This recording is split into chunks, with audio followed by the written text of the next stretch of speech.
Hello again, everybody. This is James Bartley, and you're listening to the Cosmic Switchboard Show. Today, our guest is Fringe. Fringe was on our show in the recent past. Fringe and I had a lot of things to discuss, alien-related, experiential, and I'd like to delve into some of the MyLab type stuff too. So, without any further ado, Fringe, welcome back to the Cosmic Switchboard Show. Thank you, James. Thank you for having me. I appreciate it. The reason I wanted you back so soon, and thank you for coming back on such short notice, Fringe. The ET experience is where the rubber meets the road. And with so many people looking for information alien related these days, now that there's not such a social stigma attached to it, the laughter curtain descending and the giggle factor, what have you, it's more acceptable to talk about these issues in polite company. People are going to start looking for information. So I thought it would be a good idea at this time to raise the bar. Let's let these people, let's give them a data dump, as much as they can handle of what the actual alien encounter experience is like, and also delving into issues such as alien training, learning their language, their symbol language, and flying their craft, etc. And I can think of no better person to have than you, friend. So what would you like to share, or what are some of the points you want to make in that regard? Oh, well, thank you for that. I appreciate it. I know you asked me about some of the trainings. Now, are you speaking about flying the ships, or because I did go through this morning and I just wrote a bunch of the information that I get. Yes, Uh, that would be great as far as flying the ships and going into details as much as you feel comfortable with about that particular aspect of the training. in flying the ships, I've been in a few different types of ships, and then the ships I've flown or learned to fly. And honestly, I don't remember the learning part of it. I just remember actually doing it. And so I don't remember any of the instruction or any of the training. I just wake up and find myself actually being in the environment. And just to be clear from last time, what's happening to me is I'm actually waking up over there, and I'm not necessarily getting a full hour of information. I'm waking up, I'm realizing what's going on. A lot of times I'm causing a problem, and, they kind of put me back to sleep. So I'm getting snippets of information. This isn't full 5 hour experience of information that I'm getting. I'm getting snippets of information. And so the very first one that I was flying was a round saucer type ship. I was standing behind a console with beings, maybe 4 beings sitting in front of me. And I was able to look outside as if there was some transparency in the ship, almost like they were windows. I don't know if there were actually windows in the ship or not. That's just my perception of what I was seeing. The way I try to explain it is, if anyone has been out of body and understands what's required to navigate the astral realm, there is some willpower and some intention that you need to harness in order to do what you want to do in the astral realm. So say you want to fly, or say you want to produce a knife and kill a demon, or, the astral realm is anything can happen, anything goes, right? And so it's that same type of will and intention that's needed to actually fly the ship. So it's a telepathic communication. The ships themselves have some type of sentience to them. They're able to respond to that. I actually saw an interview or a video with Farsight, the remote viewers, the farsight.com, I think. And they explained it really, really well. And it just kind of clicked for me when they explained it. It's very similar to having a horse who is a sentient being and can make its own decisions, and a rider. So the rider is directing the horse, but the horse can actually make its own moves and actually defy the rider in some cases and make its own moves and maybe not go the way the rider would like. Now, I think the ships, they can take over if there's a safety issue, if there's a maneuver that has to be made that the driver has not anticipated. There is a sentience to them. They can respond. They respond completely to telepathy. I have heard other people now. So all of this happened before I even knew that other people were flying ships. But I've now heard of other people flying ships, and they have to put their hand into some type of mold or something. I don't have any memories of that whatsoever. It was just a pure telepathic communication, will and intention to make it happen. I have a very, very vague recollection of flying a triangle ship, but I don't have any memories of it. I just actually wrote it down. I just flew the triangle ship, but I don't have any memories of that. I flew a black Tinker toy looking type helicopter type instrument. I don't honestly even know what it was, but it was a black Tinker Toy helicopter is how I explain it. This was the only craft I've been in that actually required a connection to the craft. So I had to put my hand on almost a joystick type apparatus. And that was just a touch connection. I had to touch that apparatus, but it didn't do anything. And then I had to, again, use will and intention. And there was actually an instructor sitting right behind me in this craft. It was just a 2-person craft. It was very small. I was with other similar craft and other instructors and students, it appeared. And I had to dock at, for lack of a better term, a mothership on this black helicopter craft. And then I have flown these white, I call it a personal hovercraft. I don't know what they are. And they kind of maybe are shaped like a motorcycle, but there's no wheels or anything. It's just a very white, like a prefab looking metal material. And it's the same type of thing. There's no joystick or no touch control or anything. It's just completely telepathic. And again, it just requires the will and intention. And sometimes I play the game and sometimes I don't. It depends on my level of consciousness. If I wake up and realize, oh my gosh, I'm supposed to be doing A, B, or C, a lot of times I'll just be defiant and I won't even do what they're telling me to do. So there was this one instance where I was on the white hovercraft and I knew I had to stop at a certain line. And I thought, okay, I'm not doing that. And I just went right past the line. I just kind of glided past it in kind of just a cocky type, yeah, I'm not stopping here type attitude. And actually the handler for that ended up just laughing at me, kind of chuckling at me like a parent. So those are my experiences with flying the craft. I've heard other people say different things. Like I mentioned, some people talk about this hand mold or helmet or some kind of nonsense. I don't have any memories of anything like that at all. Just straight telepathic control of the ships. They definitely have some sentience to them. I have been placed into a craft that was completely sentient. It was giving me that vibe that it actually, and it's going to sound nuts, but I'm on your show, right, James? It was giving me the vibe that it wanted to kill me. So it had a malevolence to it. And I was actually inside of it going, okay, well, because a lot of times I'm pretty defiant in this environment. And in this case, I was not, because this was a machine, but it was a sentient machine that had the ability to kill me. But I also knew that it did not have the authorization to kill me.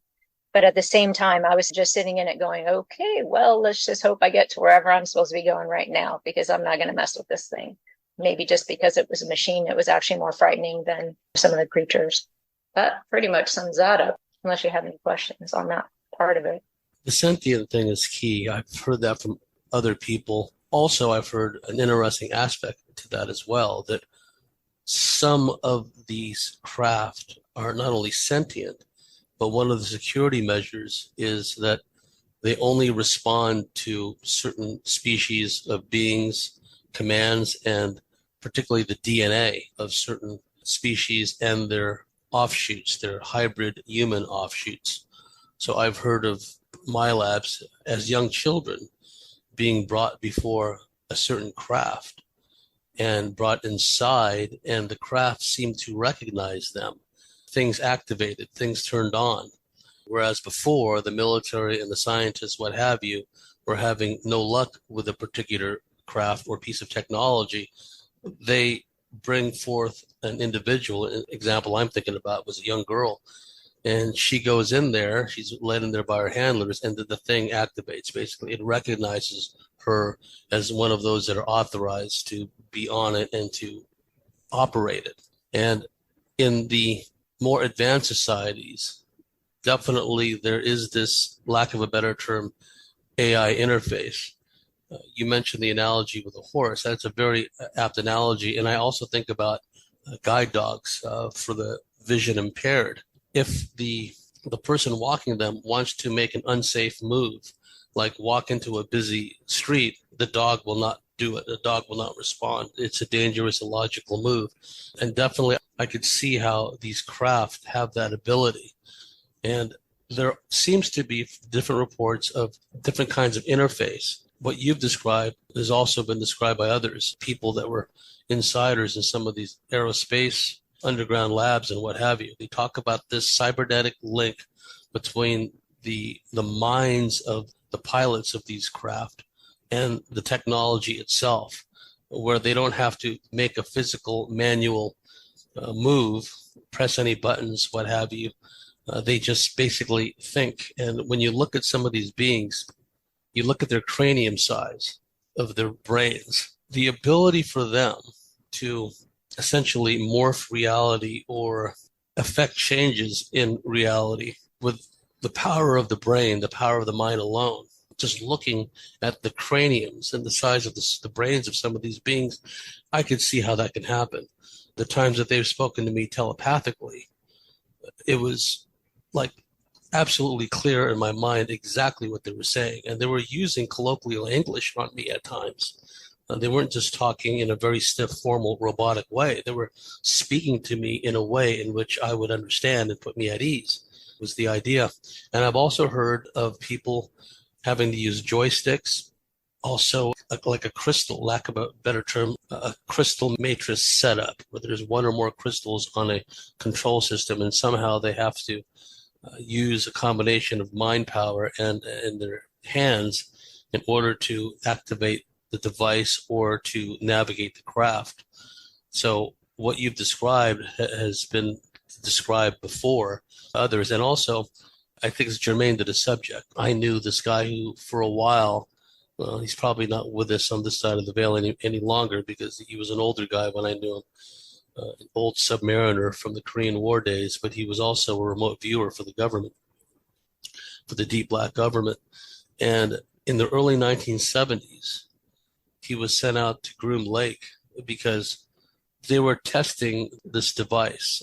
The movie that came out later, the Firefox movie with Clint Eastwood, bears a lot of similarity with what he was talking about. He said that they developed this helmet that created a cybernetic link between the navigation system and the avionics control system of an advanced airplane. So the pilot wouldn't have to maneuver the airplane or the craft manually with controls and what have you. He was only supposed to think it, right? So this is the early 1970s. And they had a problem with this because a lot of these test pilots were tanking it. They would just go into a nosedive and crash their plane. So they flew this guy out to Groom Lake, and he talked to some of the pilots to see what was going on. Like I said, he was a very gifted psychic and a remote viewer. I had him with me in some of the old reptilian investigations back in the day. Anyway, he came back to the controllers there at Groom Lake and he said, here's your problem. You're not taking into account, the lives, the personal lives of these pilots. They have wives, they have families, they're in a secluded desert base, and then they're lonely and they're bored, and they have all these preoccupations and stresses. You're not taking that into account because when they go up in these planes and they have that helmet attached to their head, it's difficult sometimes for them to focus. And you were talking about the power of intention and will. And in the astral plane, I've had problems where I wanted to do certain things, right? But I couldn't, right? For whatever reason, okay? But also there are times in the astral plane when it's quite effortless, where you just think something and it's done, it manifests. This kind of thing was happening to those pilots out of Groom Lake, and they kept nosediving into the test range there. And my friend said, you have to remember, these are people, they have families, they have stress. You have to factor that into the program. And then years later, this Firefox movie comes out where Clint Eastwood is tasked with sneaking onto a secret Soviet air base and making off with a plane, Firefox, that operates on thought control only. So they were dropping some seeds and hints about that. But yes, I've heard that people in these craft, test flying them or training in them, can use a joystick type of device. They can use a crystal thing device. And also some of the footage that came out of, and I have no reason to doubt it, I've had Colin Wolford on the show in the recent past talking about the alien autopsy video. And one of the items that was filmed, not really a video, but an old film, was this rectangular control panel that had, you've probably seen the film, that have the impressions, the handprints of these beings, that they can put their hands on this. It would be shaped like a long keyboard to us, but there was only like handprints and finger points where the beings would put their hands and their fingers. And this somehow created an interface. So the way it was described to me, and the way that the Roswell, he wasn't a Roswell, it was before Roswell, cameraman described it, was the army came along, and one of the beings that were outside of the crashed craft was holding on tightly to one of these rectangular devices, and then the soldiers were ordered to take that thing away from him at all costs. So they basically bashed the skull in of the ET with the butt of a rifle, and took possession of that rectangular thing. So I only bring it up because, again, that's an example of this interface between the hands of these crew members, and perhaps it's kind of what we would liken to a laptop or an iPad or more. It has something to do directly with the operation of the ship. And a quick comment about what Pam Hamilton told me years ago. She said that as a young girl, she began to be taught how to fly certain craft. And if memory serves, she was taught how to fly more than one.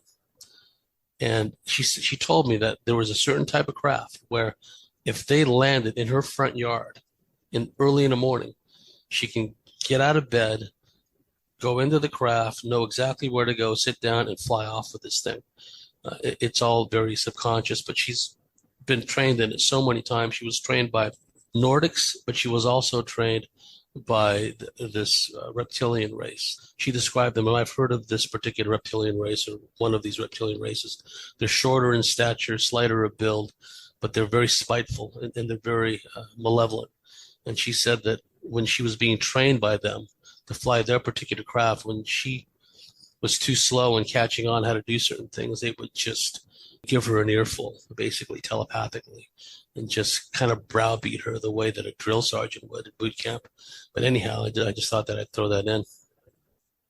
Yeah, I mean, you know more about this than I do, James. I'm just kind of new, popping on to UFO Twitter in about March or April of this year. And that's when my mind was just blown, when I realized other people are flying ships, all the things that I had come to my conclusions, and I knew what was happening and had written everything down, and, all of this stuff. I didn't know that this was happening to other people. And then when I got onto UFO Twitter, I just started seeing other people are talking about ships. Other people are talking about, having their consciousness transferred out of their body. And pretty much every single thing that had happened to me, which is like a movie because it seems like way too many things, I was able to see, oh, wow, this is happening to other people. People know about this. There's a history, there's research, there's so many other people saying this. And that was so beneficial for me to go, oh my gosh, look at all these other people saying this exact very same thing. Now, that's not proof to anyone else, but for me, it was very validating to say, oh, wow, okay, this is happening. It's happening to a lot of people. A lot of people saying the same thing all across the world, all across time. For decades, people have been saying the same thing. So that was very helpful. And I guarantee you know more about any of these topics than I do, because I just have my little glimpse of, what's going on. I have no memory of being trained on any of these crap. Now, did that happen to me when I was younger?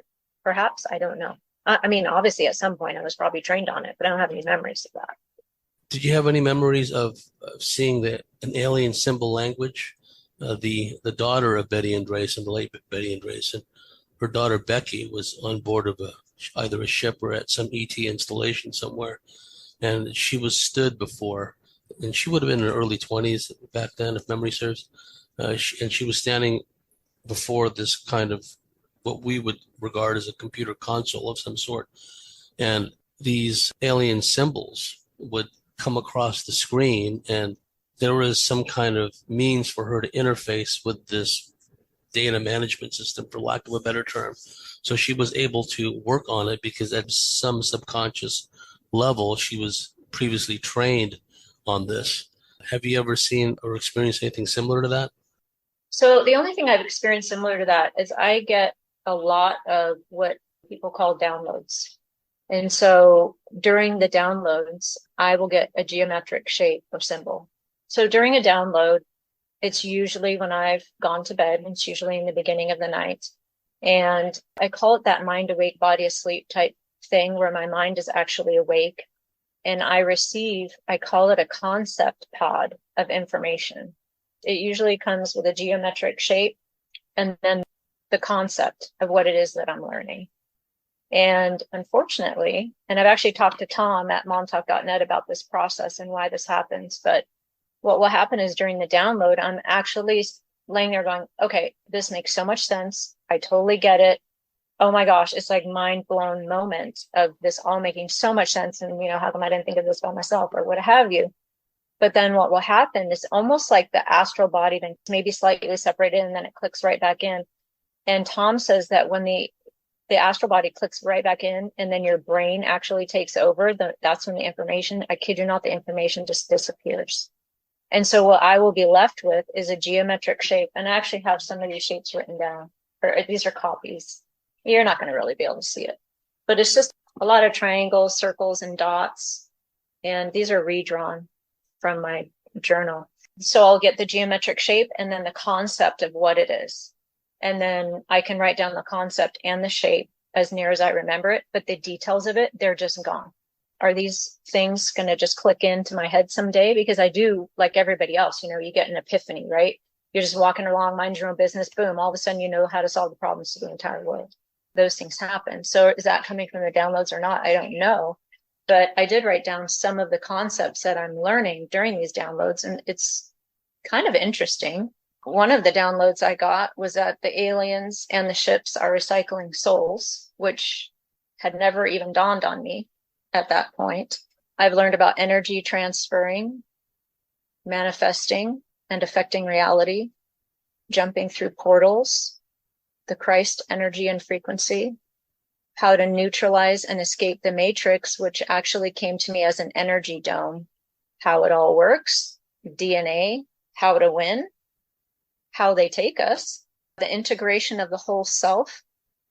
And then one of them was that there's two things hidden behind a veil that I need to figure out for myself. Another one was transferring consciousness. I don't know if I covered that one yet.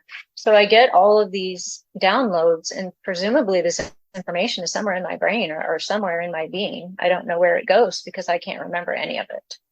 So I don't know if that's something that you've come across. I think I've heard other people talk about how the trainings or the information that we get, it just disappears. And I've read in the research, although I can't say this for myself, that people have been told that that information will be coming forward at the appropriate time. Now, I don't know if you've heard anything like that before. Yes, I have. At some point, we have to take them at face value, or we have to take it with a dose of salt, right? Because these ETs and other beings, they're not obliged to tell us the truth. And so many times in the past, a lot of their predictions, so-called, they didn't come to pass. But I do believe that there's a grain of truth with the notion that at some point, some of this information will come into our conscious awareness.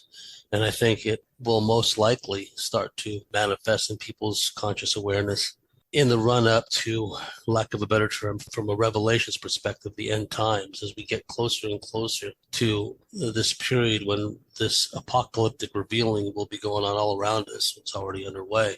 A lot of these epiphanies will start to manifest. I really do believe that. Now, the issue of the consciousness transference, and that delves into issues of soul transference, soul acquisition.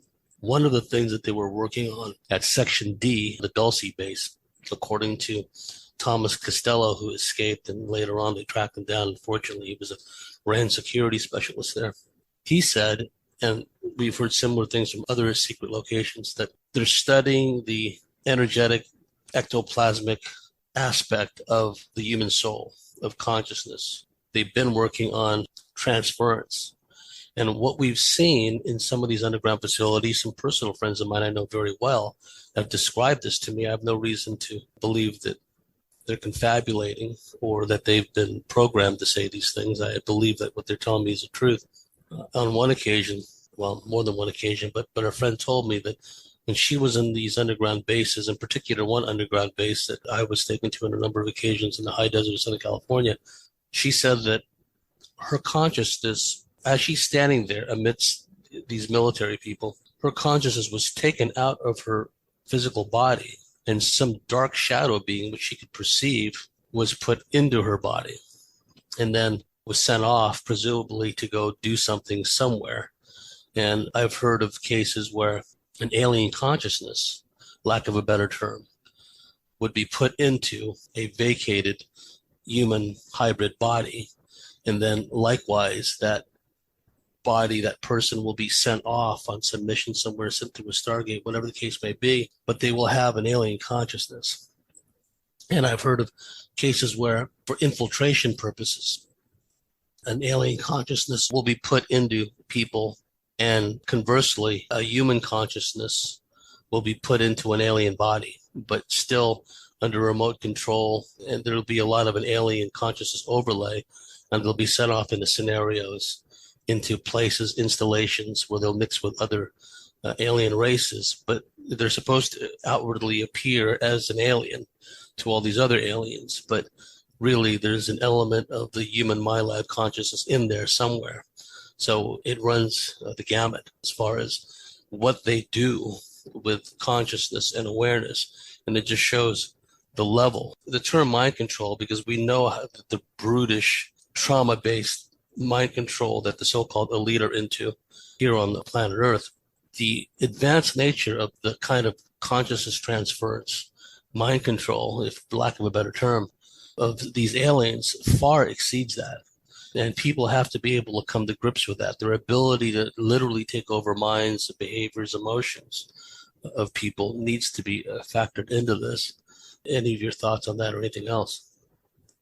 No, I'm really glad you mentioned that, because there are so many times. So when I really started dialing this whole thing in and really just started paying attention to what was happening to me, there were so many times when I can't say beyond a shadow of a doubt, but there were so many times when I just knew my physical body had not gone anywhere, yet my consciousness had been transferred.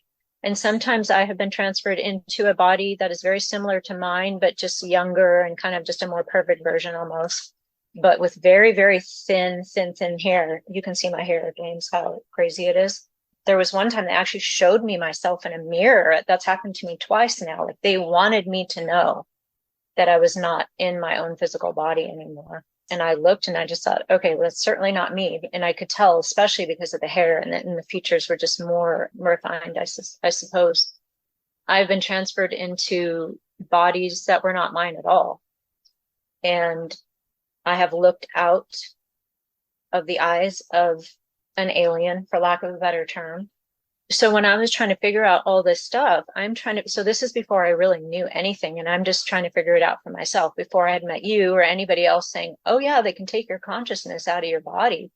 It was just me, myself, and I figuring it out, saying, they are taking my consciousness out of my body. I had never even heard of this before. I had no idea they had these abilities. Like you said, it's not just the so-called aliens who can do it. It's the MyLabs too. And so that they have this ability, it's mind-blowing to most people. They can't wrap their minds around it. Whenever I speak on it, people just think that you're crazy, or you must be schizophrenic, or, oh, it must be a dream, or all that kind of stuff. But I have had entirely too many experiences to not have come away with some knowledge as to what they're doing. They've just done it too many times for me to not figure it out. And then to meet people like you who are saying the exact same thing. And you actually, again, this is going to be another topic. You have more knowledge than I do. I can just tell you what they've done to me and what I know they've done to me. And so to think, okay, my physical body has not gone anywhere yet. I went to A and did B and C all night long. And then a lot of times when my consciousness is placed back into my physical body, I can actually feel the vibrations, and it can be similar, but it's a more unnatural thing. If anyone has been out of body, you can feel the vibrations that can be a prelude to going out of body. And sometimes you get some audio sounds or whatever to the astral travel, or to even just popping out of your body and being in the etheric realm. You can feel these vibrations and stuff like this. But this is a straight technology. And I can feel the technology. They get in right here through the back of my head. And I know this makes me sound like I should be locked up in the funny farm. But the technology, I can feel the electricity, or whatever it is they're using, but it feels like electricity. It goes in right through the back of my head. I can feel the electricity, and then the body vibrates, and then boom, consciousness is out of the body and somewhere else. And it's just straight technology. There's nothing magical about it. It took me a while to realize so much of what I thought was supernatural, or we think of as, supernatural or paranormal. It's just straight technology. They have the technology. And guess what? We do too. It's just not out in the public. And so people look at this and think it's just all crazy stuff. And the bottom line is it's tech. And it's just tech that we do not, well, some of us, the mainstream of us, just do not understand. And so that was also interesting for me because I had kind of come to my own conclusions like, this is technology, period. This is not magic. This is not supernatural. Yes, I do believe there's a demonic aspect to this whole chess game that we're involved in. But what they do is technology, and they have the technology to take our consciousness out of our body and to put it into basically anything. Because my consciousness has been locked up into a computer interface. And who knows what my body's doing during that time? I don't know, because kind of hearing from you that they have the ability to then put something else inside the body, which is pretty frightening. Well, they even have the ability to summon forth alter personalities, for lack of a better term, while someone's in their astral body as an astral operator. So it's not only, and it makes sense. I mean, if they can summon forth an alter while we're in our physical body, why wouldn't they be able to do that to us when we're disembodied, when we're out of our body in astral operator mode? And it just shows you their ability to manipulate consciousness, manipulate, lack of a better term, our soul. And another thing that is going on also is the linkage between individuals in this remote manipulation. Not only can, and a lot of us have experienced this, not only can they remotely electromagnetically stimulate people, for lack of a better term, activate, amp up the arousal mechanism for men and women, but they have a means to link the targeted individual, in our example, with someone else in another remote location who's either undergoing the sex act or conversely being tortured or being subjected to sexual torture, whatever the case may be. But the person in our example feels all of it. They see from the perspective of the participant or participants. They feel the pain, they feel discomfort, vaginally, rectally, whatever the case may be. And I've experienced this also, how ETs, and I think increasingly the deep black military aerospace, can do these kinds of things.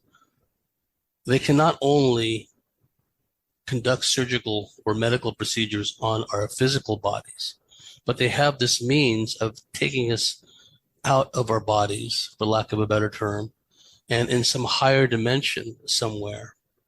They have a means, and it'll appear to you to be, well, you're in some kind of medical theater, surgical theater somewhere, being medically worked over. But you know at a very deep conscious level that you're not in your body, that you're somewhere else. They have this means of interfacing with your astral body, for lack of a better term, but it has a direct impact with what's going on in your physical body. There's a direct analog between the things they do, and ETs and deep black military do this now, where they can operate on you, lack of a better term, and it has an impact on your physical body when you're returned. Very briefly, I've told the story before, I won't go into it, but I found myself once in a little medical clinic. It looked, for all intents and purposes, like a small medical clinic. And there was this alien nurse, for lack of a better term, in a nurse's outfit. She had a crooked black wig on. She had like this nurse's hat on, and other people have described this with a crooked black wig. And like yourself, I was fussing and fighting I was strapped onto this gurney, but my hands were free, right? My arms. And I was pushing this faux nurse away from me. And I was resisting. And then what it did is it grabbed me in my gonads and gave me a squeeze, and I yelped, and I became docile, of course, at that point. At which point it jabbed me right in the bicep with, a lack of a better term, a hypodermic needle. And then the being walked away, and I let myself out of the clinic.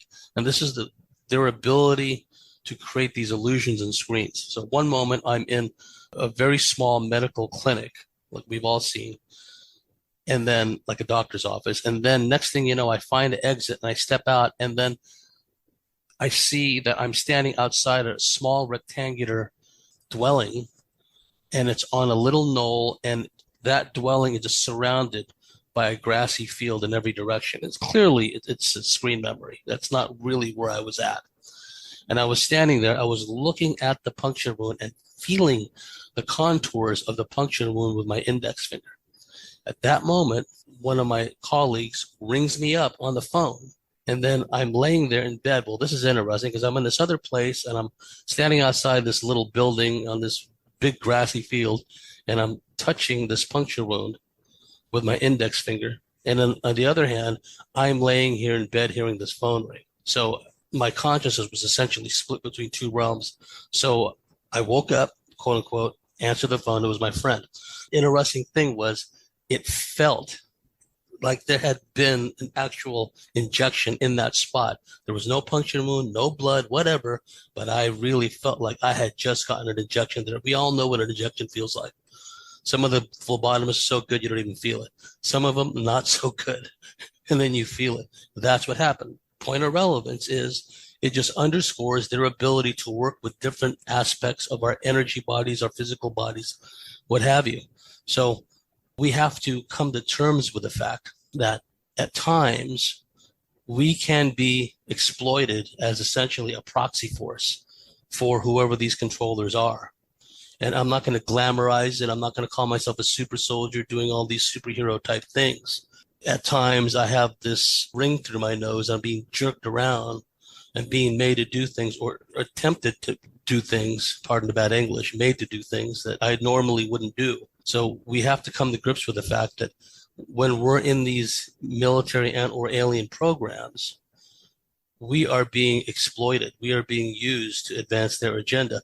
Now, there's another way, the glass half full way, as I like to say, about this. If one is going to infiltrate any kind of program that has everything to do with the ultimate disposition of what we call the human soul, nitty gritty, rubber meets the road stuff, this is what we're talking about now, is where to infiltrate. And if it takes at some level in the Bardo state or in previous incarnations, whatever the case may be, saying, okay, I'll subject myself to all this abuse and degradation if it'll get me in and I can start to work my way inside and out of this thing. I know my personality. Yeah, I can do that. The message that I'm imparting to people right now is it's not all hopelessness. It's not all despair. You've managed, if you look at it in a certain way, you've managed to infiltrate this cosmic mass alien spy operation, and you're in it. And the trick is for us, when the time comes, when we start to have these epiphanies, hopefully by that point, we would have learned enough to, at some level, to some degree, start to break away from them and start to freelance and do our own thing, which I think is a permanent nightmare for a lot of these controllers, alien, military, and otherwise, is of us going off the reservation, doing our own thing. And I will say that at an oversoul level, some people are already doing that. They're taking part in astral ops, in all kinds of operations, oversoul directed, in my view, have no alien or military or even benevolent ET handler control. It's something that we're doing on our own. So keep that point in mind, everybody, that we have it within us. It's within our morphic information field. We already have the knowledge to do this. We just have to remember how and just be ready when the time comes. I think that's really important because it's really easy to get black-pilled, right? Oh, they can do whatever they want and they have all this power and all this technology and, there's nothing we can do to fight them. And it's just simply not true. And what they do, to your point, James, is they select us for our level of consciousness in the first place. But everything they do is a double-edged sword. And so they've taken people with a higher level of consciousness, they've plugged them into these programs. And what's happening is we're checking out and we're realizing what's going on. We're recognizing what they're doing and why and what the agenda is. And because they're selecting people with a higher consciousness, perhaps we are the ones who are also able to turn it around on them or learn from it or use it for our own good. So everything they do is a double-edged sword, and they can't win the entirety of the game. The game is actually already won. I mean, Looking Glass tells us the game is already won, and they're just making their desperate moves, perhaps already in checkmate. And there's only a certain number of moves left on the board, but because of their narcissism, they cannot help but try to win anyway.